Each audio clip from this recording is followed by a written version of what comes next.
Hi folks, so I wanted to talk a little bit about depersonalization. Okay, it's something that I experienced back in 2017, I think like around about October till about maybe February, March, possibly April of 2018, and I thought it might be of value to share a little bit about my experience and a really solid and awesome website and guy named Sean O'Connor, who really helped me with getting over this depersonalization. Okay, and so yeah, I just think it was a game changer for me. There's no question about it. I didn't know what it was at the time. It's even hard for me to talk about really because it's something that I try and forget about. Okay, I mean, on the one hand, you do come out absolutely so much stronger, but when you're going through it or you don't know what it is, it can be a living nightmare. Hey, it really can be, especially when you don't know what the hell is going on. Okay, and I mean, there can be a spiritual aspect to it, an enlightenment aspect to it. There's a lot of discussion about it on the internet, but but for myself, it was to the degree of which I couldn't function. I was constantly overwhelmed with everything and sounds. Just it was hectic, folks. It was just by 9:30 in the morning. I almost felt like crawling back into bed and just sort of trying to rest because I just felt so bloody overwhelmed. And again, so for myself, it was quite a while ago and it's hard to get into really, but I just wasn't really functioning very well. And obviously I was speaking to people in my life and they had no idea what I was talking about. Okay, so I really thought that there was something seriously wrong with me now, which didn't make it any easier. But like I said, I came out a whole lot stronger. So anyway, what is and why I'm mentioning this guy Sean O'Connor, his dpmanual.com site, is because if you experiencing depersonalization, you can really look up the wrong sources on the internet. You can come across really sort of unhelpful people, and it can make the depersonalization a lot worse. And so this is the main guy to go to. I mean, I wouldn't suggest anybody else or to look any further. This guy, he helped me. I mean, I don't know how much like gratitude and appreciation I can give for this individual because of how hectic this depersonalization is.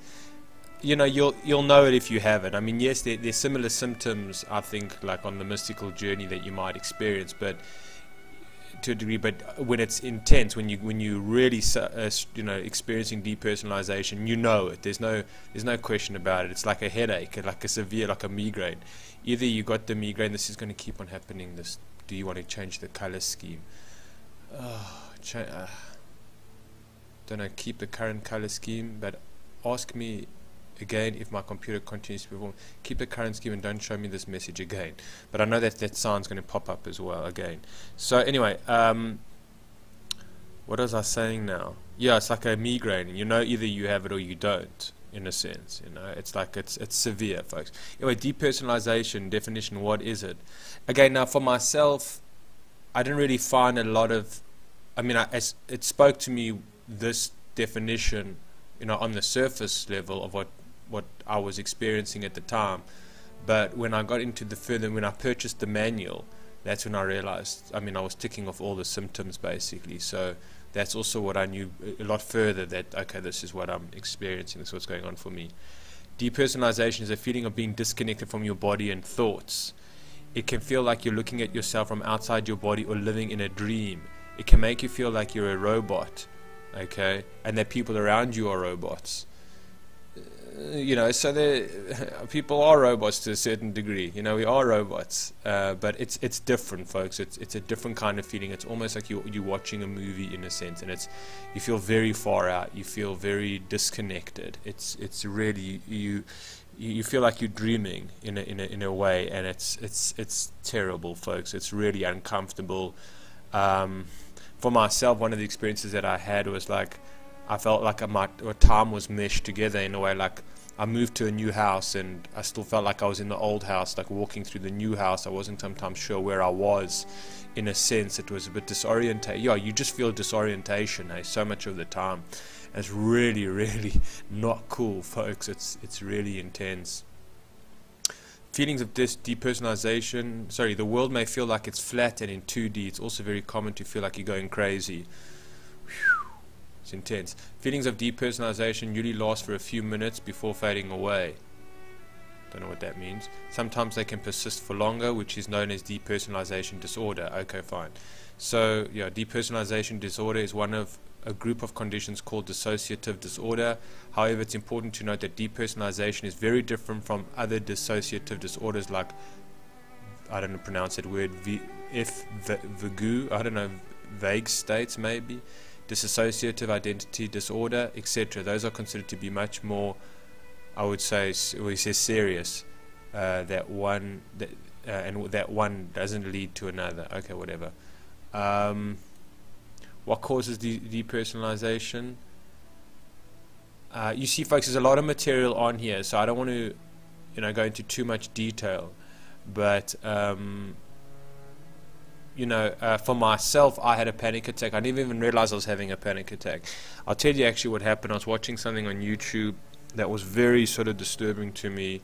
I had just moved into a new place. I was not in my life in 2017, the end of December. It was really, I felt very, very trapped. I felt very uncertain. Many things were going on, and I think this was sort of the trigger, the straw on the camel's back. And I had an anxiety attack, and something that I haven't, or a panic attack, something that I haven't had for many years. And I didn't realize at the time that that's what set off this depersonalization.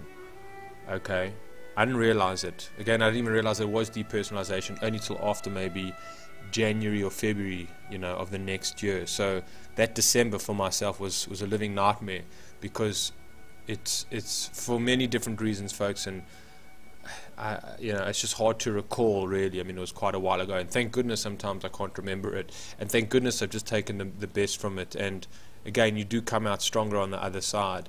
So I know I'm not doing it justice here, because I know that, like, on this mystical path or whatever it is, you can feel like, disconnected from your body and thoughts. So you can have those experiences. But again, this is an extreme form. This is like you're a stranger to yourself. It's hard to explain, folks. It's very, very challenging to put into words. It's very difficult to put into words. Okay? Again, but you're highly sensitive to sound, to light, to environments, to energies or whatever it is. Things are just so overwhelming. Thoughts are overwhelming. It's exhausting to have this, to have depersonalization. You just literally feel like you're watching yourself, and not from like an observer state, folks. It's not like you're an observer. It's like you're absolutely disconnected, and you're just watching yourself go through the motions and whatever it is. I also found for myself it was hard to be in environments where I had to wear a mask, that I wasn't comfortable around. Very difficult to do. I felt like any moment my mask was going to drop, I was going to freak out and just sort of had to run out the room, and felt like very trapped. Or how would I make an excuse? Maybe I was at like a family lunch or something like that, or during a wedding, if there was somebody giving a speech and I felt like I needed to get out. I felt very claustrophobic. I felt very scared, very scared.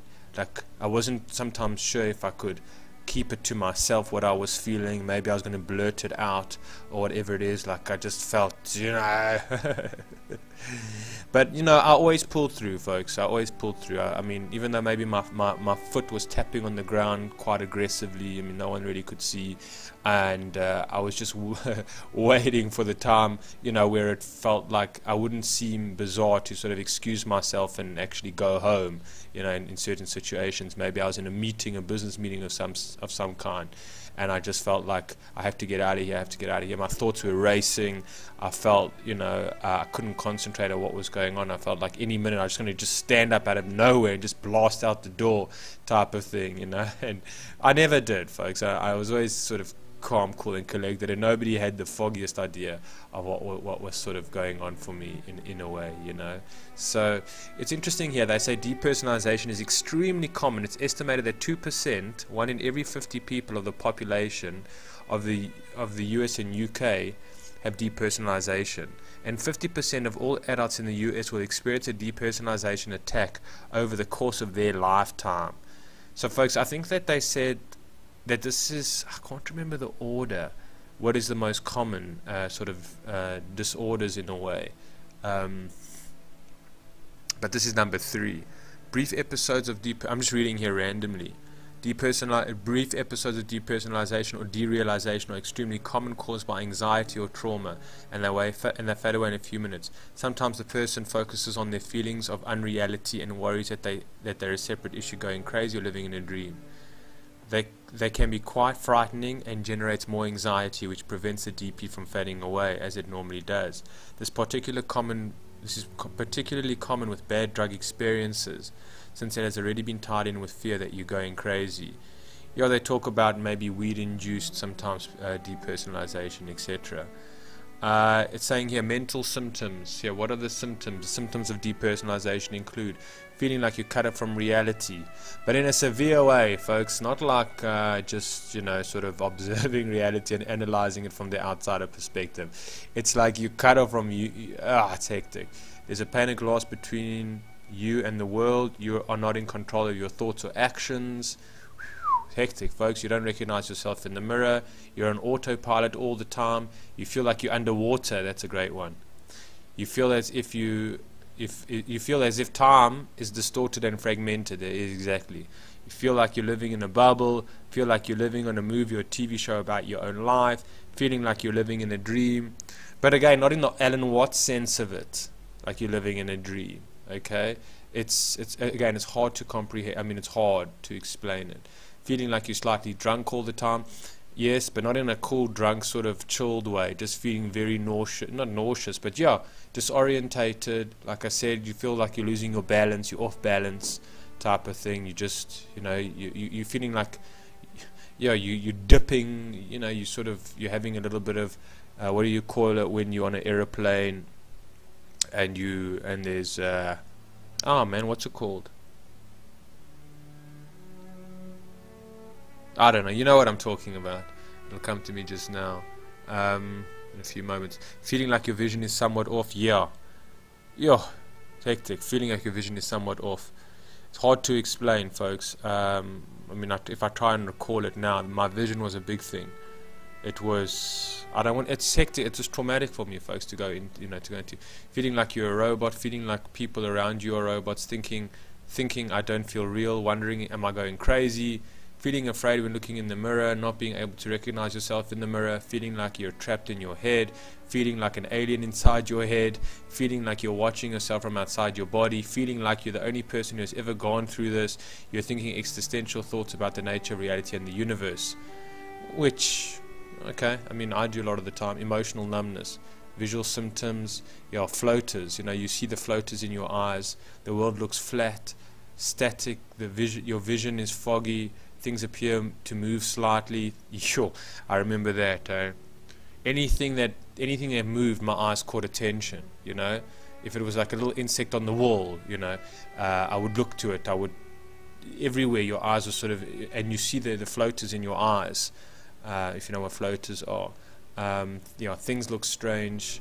Memory symptoms, not being able to connect with your memories, feeling that your memories are not your own.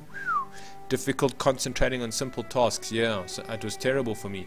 I could only spend about a few minutes on the internet a day, or even I couldn't even watch movies. I felt that like the 5-minute movie that I was watching, I just felt completely overwhelmed by all that was happening. Like I was going deeply into the emotional states of the people, the psychological states of the people. It was very unpleasant. Very, very unpleasant. Forgetting what you're doing, forgetting what you were saying. You see, I mean, that might have happened for me, but I don't know. Common fears: fear that you're going insane, fear that reality is slipping away, fear that you don't really exist, fear that you have died and are in purgatory, fear that you have brain damage, fear that you have developed schizophrenia or psychosis, fear that you're going to fade away or disappear. Yeah, that was a big one. It's just such a so strange, folks. Fear of social settings like school and work. Whew, that was difficult, hey, folks. Social settings for myself. Fear of brightly lit places like malls and supermarkets. There you go. I mean, I remember I was walking around the supermarkets when I needed to be in one with earplugs in my ears and wearing my sunglasses. It was just way too much. Way too much. Triggers. One of the clearest indicators of depersonalization disorder is a recent trigger incident. Have you recently had a bad experience with weed or hash? Taken any psychotropic drugs, MDMA, ketamine, LSD, had a panic attack, been involved in a car crash, house fire or similar traumatic incident, been mugged, attacked or witnessed violence? How common is depersonalization? Okay, they've spoken about it. Can depersonalization make you go crazy? No. It will not make you go crazy. The depersonalization definition is that it's a symptom of anxiety. That's the whole thing, folks. It's anxiety based, and it's not permanent. And if you can work on the anxiety, you don't even realize that you're anxious, because you are so anxious most of the time on the depersonalization, but it becomes your reality. Anxiety. I mean, I feel anxiety daily, and depending on the from time to time. Okay, mornings generally for myself I can feel quite anxious, but it's handleable. I mean, it's part of life, folks. Anxiety is going to be a part of life, and it's just what it is, but it doesn't hinder me. It doesn't stop me from doing anything too much. It doesn't stop me from being social or exercising or doing business work or whatever it is. It doesn't do that. And so yeah, it's whatever it is. So it's anxiety, but it's and the thing is that the whole idea is that what this depersonalization manual helps you get into is to release the anxiety and the fears that you might have about what's going on. Okay, so that's the key point, is anxiety. That's behind it. The idea is that, and he explains it a lot better than I do, is that your brain basically goes into a fight or flight mode. So, but it's in a constant fight or flight mode. So what happens is that it's mostly like on high alert. Because you're feeling anxious, you're feeling threatened, you're feeling fearful, so everything around you becomes so fearful. And what the brain almost does is that it puts things into a very unrealistic state. I don't know how it works. This guy Sean does a much better job of explaining it than I do. He explains his depersonalization story, which was, I mean, they're all relative to the experiencer, but his story in particular was, I mean, remarkable. It was really far out.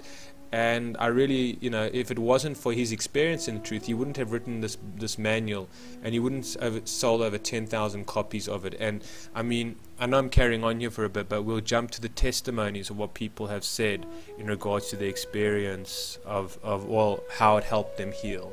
Can depersonalization lead to anything worse? No, depersonalization won't lead to anything worse. Can you recover from depersonalization? Yes, you can recover from depersonalization. Order, by definition, it's not permanent, it's not a standalone condition, and even in its chronic form, it's still just a symptom of anxiety. Start your recovery from DP today. So, folks, we're just going to some of the testimonials just to show you how hectic this depersonalization is. Yeah, so it's amazing, folks, how the mind and the brain works, and it really is. It really is amazing. I mean, how the psyche and the psychology and everything else works. It just blows my mind. Over the last 10 years, the revolutionary book has helped over 10,000 people to recover from depersonalization. You saved my life. Thanks so much. I don't know where I would be without you. I would have believed that DP or DR was permanent condition, that I would have to live my life I'd have to live with for the rest of my life.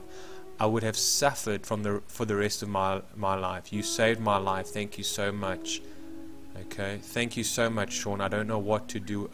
What would I do without you?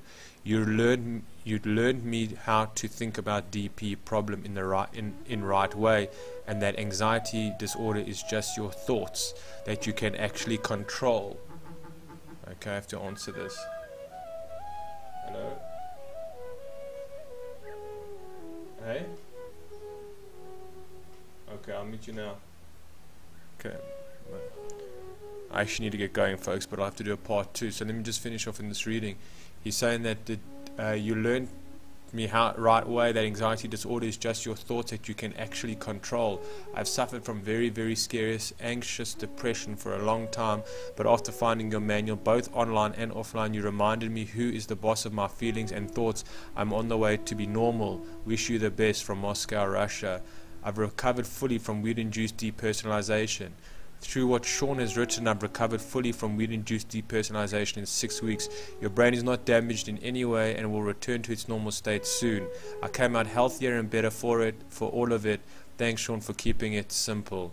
You should know You should know the gravity of what you've accomplished. You've managed to do with this ebook. What you managed to do with this ebook is remarkable. There are no other actual solutions out there that I have seen. Before I read your ebook, I just finished reading some recent authorized medical self-help books which offered absolutely nothing at all. I believed there was no real hope. You should know what you have. You should know you may be the person of. You should know you may be the one person on the planet who has discovered and codified the truth about this problem. You should know the gravity of what you have accomplished. Okay, folks, I need to sign off here. I'll continue shortly with more of these testimonies, which just really is incredible. Alright, take care. Alright, folks, let's carry on.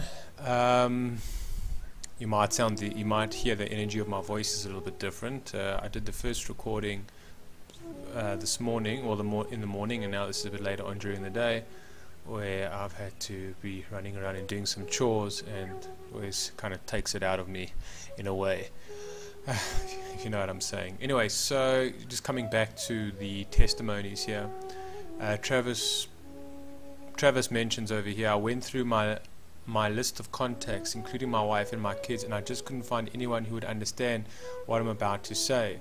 Hopefully you can relate. Today, for the first time in a long time, I feel happy, genuinely happy. I feel like there is a real hope, and the panic and DP is in the past for the most part, and life is beginning to feel normal again. Tomorrow is the 1 month anniversary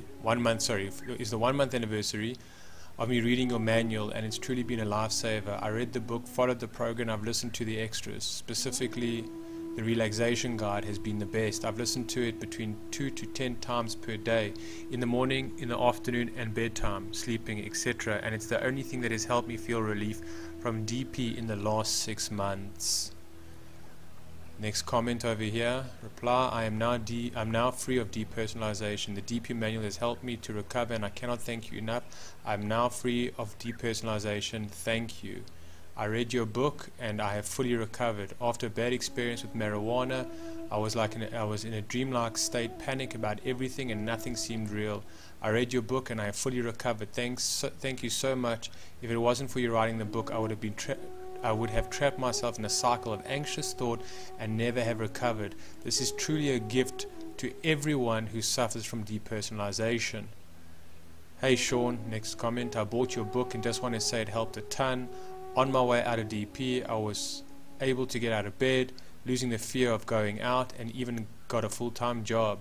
I'm a musician myself and plan on playing out soon again as well. Thanks a lot, it helped a ton. You've helped me more in 2 weeks than my therapist helped me in 1 year. It's been a little over a week since I discovered your site and downloaded your book, and I wanted to thank you already. You were truly the answer to my prayer. For the first week, I played your audiobook on my iPod on my way to work and on my way home. Your description was so accurate and so similar to my case that I felt you took the words right out of my mouth. So many of these self-help books, self-help products are usually about $100 or more. So thank you for keeping your price so reasonable. I am not suffering on a daily basis anymore, and I have you to thank for that. You've helped me more in 2 weeks than my therapist helped me in 1 year. Folks, it just goes on and on and on. I mean, you know, the testimonials. I'm just thinking over here, you know, you can check out the website for yourself, obviously. My wife has her husband back and my children have their daddy back.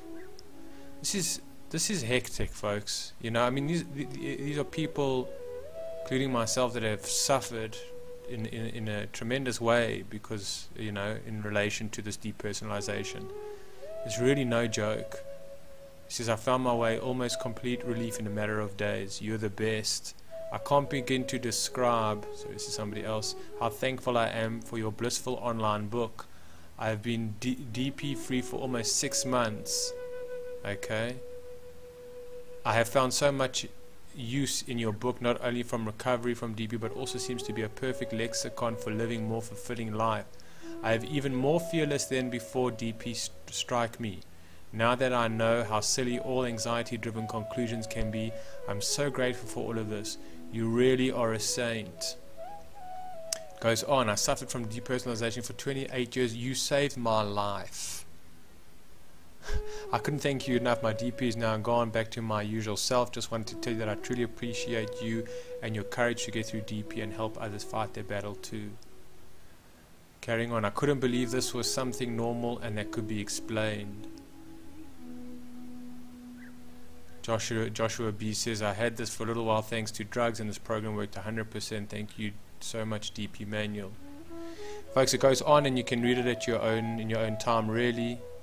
But it's intense. It's really, really intense. And thank goodness for this guy, Sean, as you can see, for really paving the way in regards to a complete and absolute healing from depersonalization. It's really amazing. And the thing is that you know, you like what people are saying here, it's all recoverable. I think most sort of disorders are recoverable. I really think so. I'd like to think so. Whatever it is. And the thing is that what I took from depersonalization was literally becoming more aware of the mind, you know, and its thoughts and its thinking, and also the brain, you know, and how the brain might be reacting to the environment around of it. And I realized for myself as well that I created, just before this sort of attack of DP, I created a very, very, very dark sort of environment around me. I mean, living here in South Africa, I was reading a lot of the crime statistics. I was hearing a lot of sort of the stories of people that were hijacked and house breakings, and I was just feeling really trapped because I didn't feel that there was any possibility of getting out of the city, of the job that I was in to move, and I just, you know, I was really tied into the environment, and day by day I was just creating it, not just maybe from the crime level, but also from the pollution level, from the chaos of the energy of the people, and many other things, and also maybe, you know, a world that's at large, that's in such turmoil and chaos and breakdown. And so daily I was painting this picture for myself and moving myself into sort of a darker reality, and not necessarily in a healthy way at all, although there was an immense amount of growth that came from it, but it was unnecessary for me to do. Maybe necessary at the time to learn not to do it, to be more aware of my thoughts and whatever it is, and my mood and my perspective on life. You know, that's the thing, folks, is that your perspective on life, it really counts so much. I mean, if you see life as an absolute threat and a miserable thing to be happening, and it's a mistake, and it's a hostile existence, and it's unfriendly, and it is all of these things. So it's not to be in denial about that, but to not feel that your goose is cooked, to not feel that, you know, you're at the end of your rope and there's absolutely no hope, there's nothing that you can do, that you've met your match, that you just sort of put a fork in me, I'm done, type of thing. Let the chaos consume me. Let the, you know, in that sense, it's like that you're absolutely helpless and you're despaired, and you know, you're falling into absolute depressions and not to even hit rock bottom sometimes, but even just to remain at rock bottom in a way. And so, you know, we got to be careful of our perspective on life. I mean, we got to be realistic at the same time that, hey, what is going on? But on the other hand, to also have some kind of meaning to the madness, if you will. You really, meaning to the madness is so important. Okay, meaning to the suffering is so important. To the tragedy, to the traumas, etc., to what's going on in the world at large. You need to have some sense of meaning to hold you in good company in a way. And that's, I think, sometimes a choice. Well, I think it is a choice. It can only come down to a choice. And so we've got to be wary of our the way that we perceive life. Now, I know for myself, I'm willing to talk about a lot of the ugly truths. But again, it's not just to bitch and moan and complain. Sometimes it is, because that's where I'm at, and that's when I'm honoring the way I'm feeling. And I appreciate for those of you who listen to my bitching and rants and whatever it is. But sometimes it's just, it's looking at it from a constructive, analytical point of view, to not be disillusioned by what's going on, right? To call a spade, and then to see what strength I can apply in this situation, in this, you know, what's going on, and try and still make my way through, in a sense, but not in a very broken way or scarcity mentality way, but in more of a confident and empowered way, in a sense, and knowing that that it's a lot of the time to an opportunity to see how much strength lies within, how much strength is dormant in a way, and what I'm capable of, and whatever. So the battle rages, you know, but as a warrior, if you want to call it, or not really a warrior or something like that, you know that you can work through it, and you can still do the best that you possibly can. So my point there is for us not to try and paint such a miserable, meaningless mindset about our own personal lives and the purpose of life in general, and the purpose of human beings on this planet, and etc. Got to be very wary of that. Got to be very wary of thoughts that just, you know, become patterns that, again, make life very, very, very dark. Okay, very, very dark. We really need to be appreciating the power of our minds. Okay, it's like I was hearing somebody say about fire. Like fire, you can know that fire can cook your food, or it can burn your house down, right? It's the same thing with the mind, if you want to call it that. It's like, you know, it can be really useful, and it can really be an amazing tool, or it can really, you know, bring you to your knees and be very, very destructive if you can. I mean, we're dealing with very, very powerful forces here, very powerful energies in a way, and so we need to be knowing how to utilize them correctly. It's like the internet as well, folks, with technology. It's like you got to know that, you know, you got to be wary that you can use technology, but don't let technology use you. Okay, like you see how many people have become overwhelmed by technology and how it's overtaken their lives, from social medias to certain type of comforts to television to whatever it is. You know what it is, but you can still use technology to your advantage, in a way, to your benefit, without it completely taking over your life.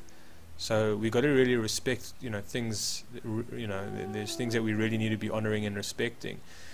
Like Nietzsche said, I think it was, he said that people don't have ideas, ideas have people. You know, I mean, just coming back to the idea of the mind in that way. Like an idea can possess you in a way and take you over. You know, ideological idea possesses people. They're possessed in a sense, and they don't even know it. So you see what I mean? And so we got to be respectful in our footsteps, in a way, and the way we go about things. Alright folks, I'm not sure what else to mention.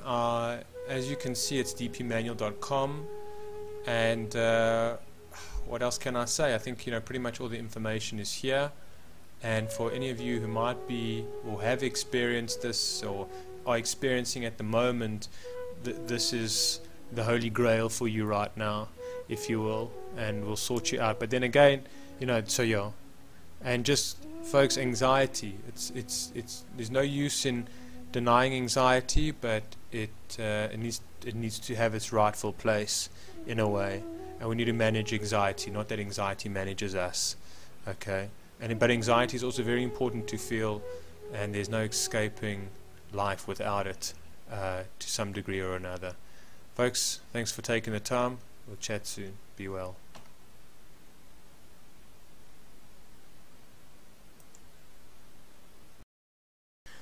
Folks, I also think it's worth mentioning that what spurred on the panic attack, in a way, or another sort of part of it or influence of it, was that again I was doing deep research into very dark conspiratorial land, if you will, and it was very, and that's what triggered me.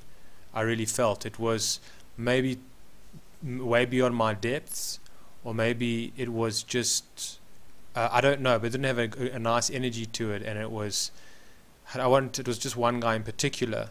But even before this one guy, I used to watch other YouTube channels that really got really dark stuff, really, and and you know what I mean by dark. I'm sure most of you have been down that road before, or that path before, and that research before, and sometimes it's great, but sometimes it's just not necessary.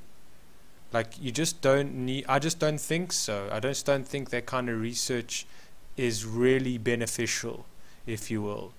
And I'm somebody who's a big researcher of from all different schools of life, all different subjects, all different genres, all different interests, in a sense.